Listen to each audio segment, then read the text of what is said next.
पूरा जला दिया गया। 100 साल का मदरसा, 4000 किताबें, उसमें कुरान करीम भी है, इन्हें मैन्युस्क्रिप्ट से रेयर मैन्युस्क्रिप्ट, उसको जला दिया गया है। और आपके वहां हुकूमत की नाकामी। और आप देखिए कि नीतीश कुमार जो है, उन पे कोई रिमोर्स ही नहीं है, उनको कोई तकलीफ ही नहीं हो रही उनको। कल इफ्तार की पार्टी में चले गए, टोपी सर पर पहन लिए, शॉल पहन लिए, अरे कुछ तो हमदर्दी दिखाते, गम दिखाते। और वो आरजेडी का जो नेता है वो कहता है कि ट्वीट कर दिया। अरे भाई जबान से बोलो ना, कंडेम करो। तो ये पूरी खुली साजिश है कि बीजेपी इस तरह से ये जो राइट हुआ है बिहार में, उसके जरिए से वो अपना कंसोलिडेशन करना चाहते हैं।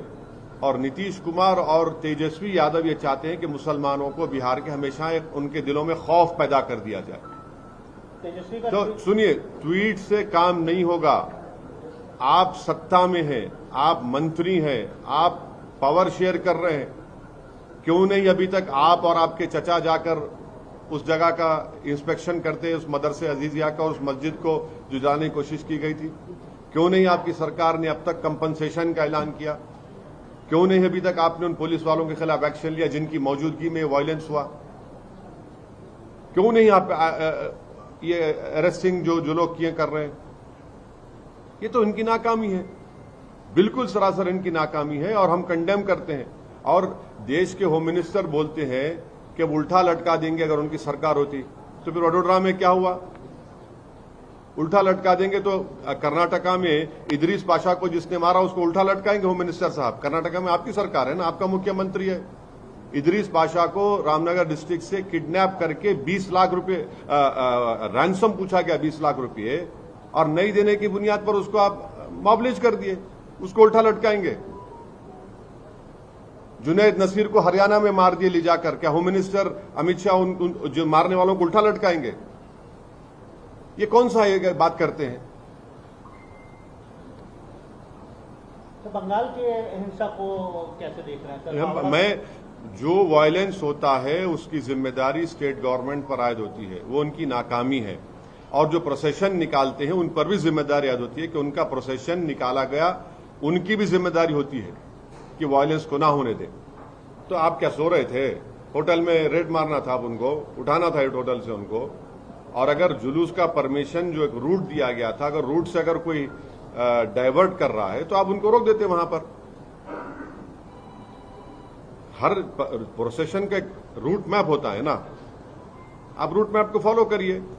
हम तेलंगाना सरकार से इस बात का डिमांड करते हैं कि जिस शख्स ने वाहियात बातें की हैं उसका बेल का कंडीशन यही था कि वो दोबारा इस तरह की बकवास और हेट स्पीच नहीं देगा। उन्होंने इस तरह का भाषण देकर अपने बेल कंडीशन का वायलेशन किया है। हम उम्मीद करते हैं कि हाई कोर्ट में उनका बेल कैंसलेशन के लिए कमिश्नर ऑफ पुलिस और यहां का एडमिनिस्ट्रेशन उस पर एक्शन लेगा। और उसी शख्स के खिलाफ महाराष्ट्र में भी एफआईआर हुआ है। तो वो बार बार अपने ही बेल के कंडीशंस को वायलेट कर रहे हैं और ये फिट केस है उनके खिलाफ लीगली आगे बढ़ने के लिए।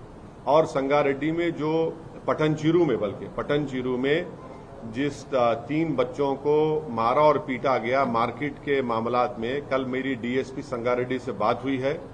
उन्होंने मुझे यकीन दिलाया है कि वो अनलॉफुल कन्फाइनमेंट और असॉल्ट का केस बुक किए हैं। मैंने उनसे कहा है कि सर वो उसमें सेक्शन लगाइए 307 अटेम्प्ट टू मर्डर का, क्योंकि एक बच्चे का हाथ टूट गया, दूसरे बच्चे के दांत टूट गए हैं। तो खैर उनको नहीं पता था। आज हम हमारे पार्टी के लोग वहां गए हैं, उन बच्चों को भी लेकर गए, केस रजिस्टर हुआ है और उन्होंने मुझे यकीन दिलाया कि अनकरीब में उन तमाम जो एलिज्ड एक्यूज है उनको जल्द से जल्द गिरफ्तार किया जाएगा।